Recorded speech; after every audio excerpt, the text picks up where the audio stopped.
Hello and welcome everyone again into another video. Today's video we'll talk about the top teams in the Open Ultra League, which is the league that we will have today after the league rotates. Open Ultra League is known one of the most consistent meta. The metas in Ultra League literally do not change like only changes once every 2-3 years. So for casuals it's the best league to play because like they don't want to invest in everything, but for like hardcore players they might not like it because matches in Ultra League takes for like around 5 to 6 minutes, literally take the maximum time, because Pokemons here are like bulky and they do easily live a super effective move. So Open Ultra League, basically legendaries, non-legendaries, XLs, non-XLs. The criteria is you just have to have a 2500 CP Pokemon, and that is it. So what are the top Pokemons? If you can see, like my simplified graphic for the meta looked messed up. That's because you have so many options you can use in the Ultra League. But if you take a look at PvP, why do I have a Claude Sire? Sorry guys, in a production they say, So the number one Pokemon is Corviknight, and Corviknight I do believe is just because Sand Attack provides some sort of a spam ability, like getting to the Sky Attacks, and Sky Attack is a good move to use in Ultra League. But Sand Attack is kind of a bad fast move to use in a meta that has a bunch of flyers. Like, what is like Corviknight supposed to do against Drifloon, Talonflame, Mandibuzz, stuff like this, So I'm not the biggest fan of Corviknight, but it's a good Pokemon. Like, it's number one, as you can see on the graphic, like up. But the Pokemon that I would like to talk about is Grumpig. What does Grumpig do? It's an insane Pokemon in Ultra League. It has Psywave, which is probably the best one-turn fast move. You might argue that Dragon Breath is better, but to be honest, Psywave is proven to be better in the past 2 seasons, because when you have one turn, you just need as much energy as possible, and that's why Lapras and Shadow Lapras are taking number 3 and number 4. Feraligatr is taking a setback this season. It's no longer number 1 and 2. That's because Lapras is just better now. Whatever you want Feraligatr to do, Lapras can do it, because Feraligatr lose to the dark. Lapras too can lose to the dark, but Lapras can have Skull Bash or Ice Beam. Ice Beam is legacy. If you don't have Ice Beam, you can get away with a Skull Bash. Dusknir is a very good Astonish user. You might say that Drifloon is the better Astonish user, but some people might argue that Dusknir is actually better. That's because it has Shadow Punch instead of Icy Wind. Jellicent is back. That's because they buffed Hex, and now Surf is again for 3. You don't have to do 4 and then 4 fast move. The main problem with Jellicent is, like, when they nerfed Surf, they made it 45 energy move, and then that made Surf as like 4-4 instead of 4-3. Primeape, I don't recommend using Primeape. It's a good safe swap, but just doesn't beat anything. It's just a very frail Pokemon. Zygarde is still the strongest Pokemon, but if you don't have Zygarde like myself, because I took my Zygarde to Master League, you can get away with Gastrodon. Gastrodon is decent enough. I love using Gastrodon Ultra League, and I think it's good enough. Ronirigus is making a DBU here in top 13, and that's because of Rock Tomb.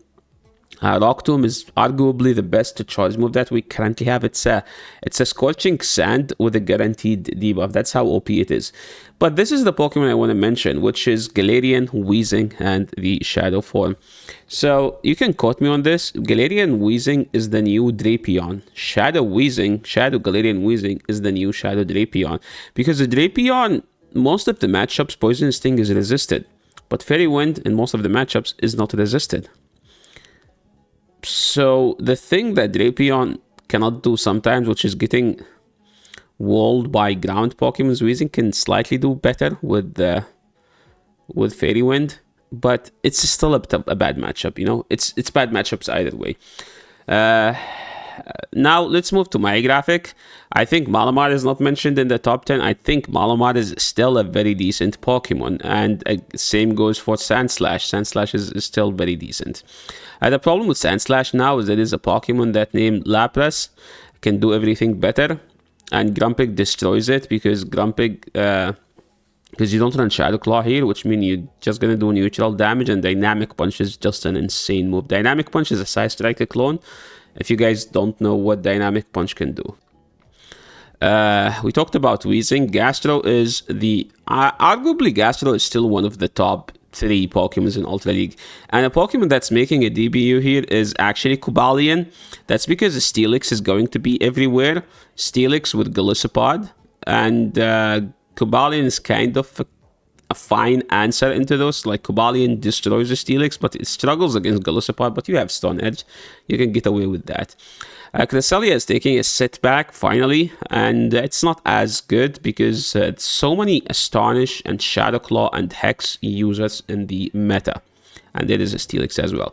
So these are like the top Pokemons. Now let's talk about the top performers. Top performers are like the top meta, like this one, is like the best Pokemons period in the entire cup, which is like, if we take like all the 1000 Pokemon that are eligible in Ultra League, these are the best. But the top performers are like the condensed meta, like what you will see the most.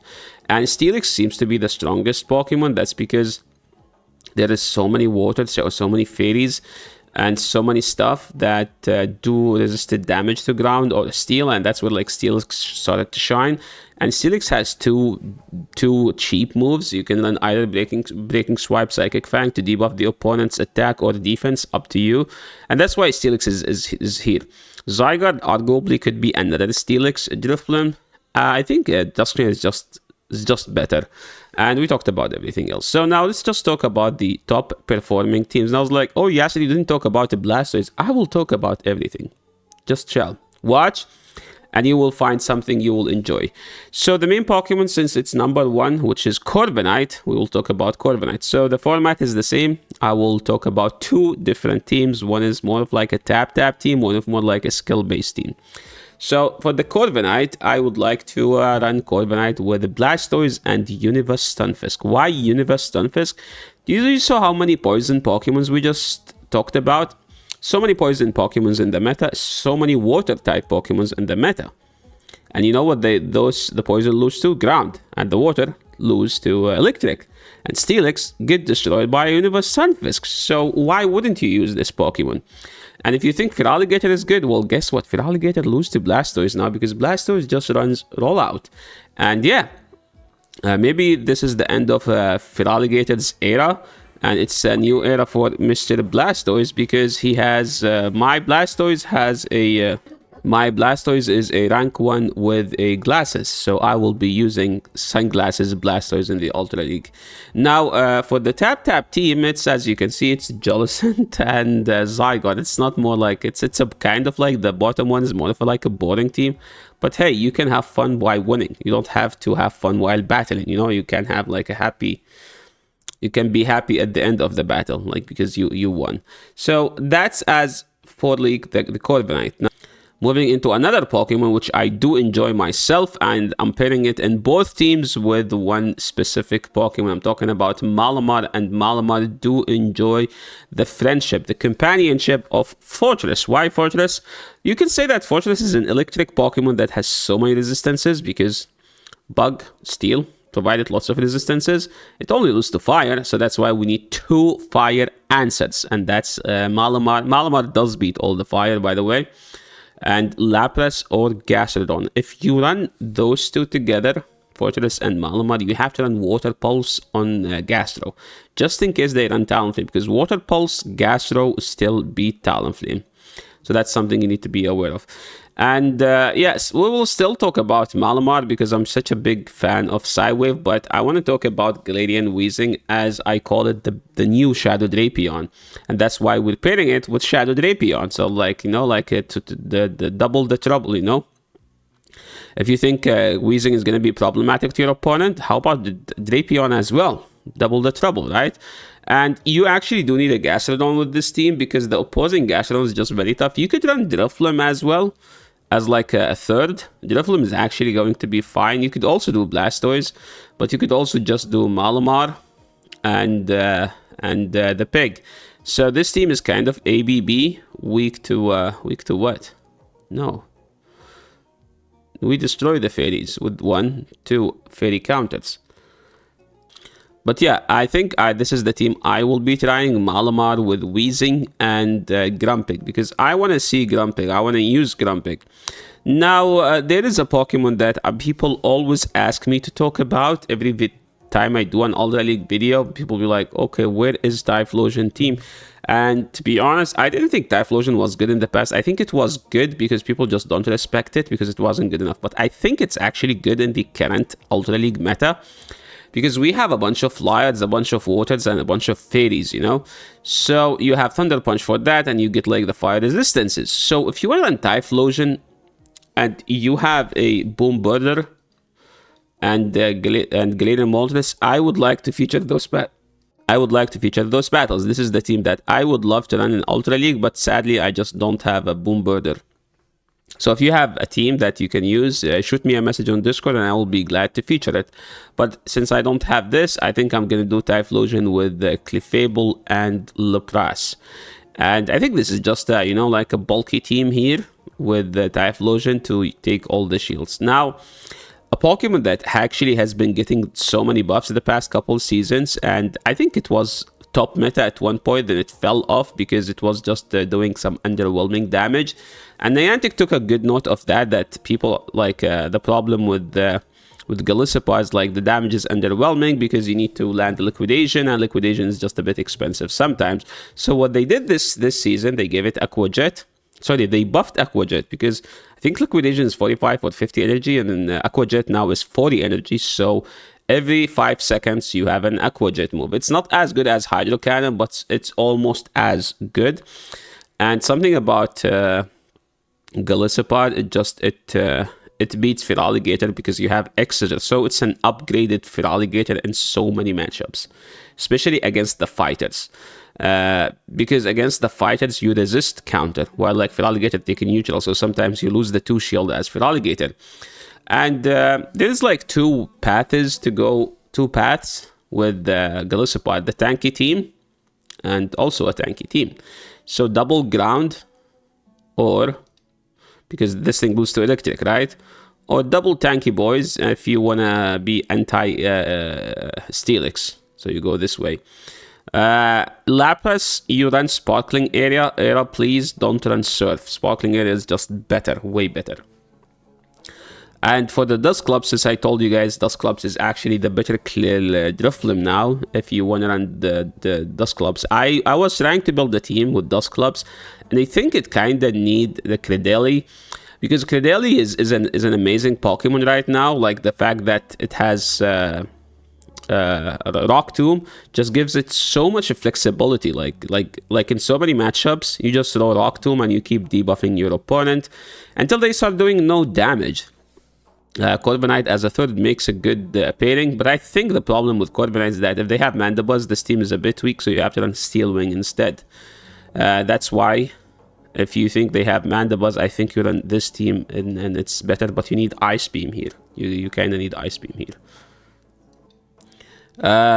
So for Lapras fans, the people who've been waiting for the Lapras team, I think Lapras with a Clefable makes such a great core. Why? Lapras only lose to Dark now, because trans Psywave and Psywave just get destroyed by Dark types. So that's why you pair it with a Clefable. And then Ufisk as a third, you know, like as an anti-Steelix. If you don't have Ufisk, you could just run Gastro, but Ufisk is better against the Flyards. Gastro is just better against Ufisk, you know. Gastro is better against stuff that are on the ground. For the second team, you could just do Boom Burner and Gastro. This team, you might argue that it's weak to Virizion, but to be honest, like Lapras can do some Psywave, super effective damage. This team is very weak, the bottom one to Virizion, but the upper one has a good play into that. Now Credeli. Credeli loves to be paired with a fire type Pokemon. That's because the good fire types in Ultra League, which is the Talon and Scourge, both resist fighting damage, which is one of the Credeli's weaknesses: fire, fighting, and ice, right? And bug. And you know what destroys those? Talon and Scourge. So you can actually use either or both. You could use Credeli double fire, but you guys know I don't like ABB teams, and just pair it with either Jellicent or Grumpig. Now for the Grumpig, the star of the show, I think Grumpig Double Dark is a good team. Or the Grumpig Double Water is a good team. You could also do with Fortress. Again, I'm just trying to spread some propaganda for people to use Double Dark Flying type. You could just do this, honestly. Or this. And I think that might be a safer team. So these are the teams like for the current season. Now, like, let's talk about teams from previous seasons. Like the OG team that I always use, which is Dragonite with whatever meta. So like last season it was Dragonite, Drapion, and Gastro. So this season is going to be Dragonite, Weezing, and Lapras. Weezing, Feraligatr, Tenta, for people who used to use this team, you could just replace this with actually a Blastoise, and you should be cooking. I tried this team last season and it was a very cool team. I think now you just run Grumpig here instead of Malamar. And for the ground type, you could do Ufisk. And for the ice type, you just replace it with Lapras. So you can do Gastro, Lapras, Malamar. For this team, I think you just run double rollout, Malamar, double rollout, Blastoise, and Licky. And for the Wholesome team, I don't know what Wholesome will be running. But I'm expecting that he's going to replace a Drapion with Weezing. He's going to keep the Licky, but he needs a fighter replacement. So what is the good fighter? Maybe Annihilate? I don't know. We will have to wait until Mr. Wholesome goes live and talk about his new Ultra League team. So thank you so much, everyone, for watching. I know it's a bit long, but that's Ultra League. I can't just talk about Ultra League. You know, like, Ultra League battles lasted twice the time, so Ultra League videos will last twice the time. That's how it works.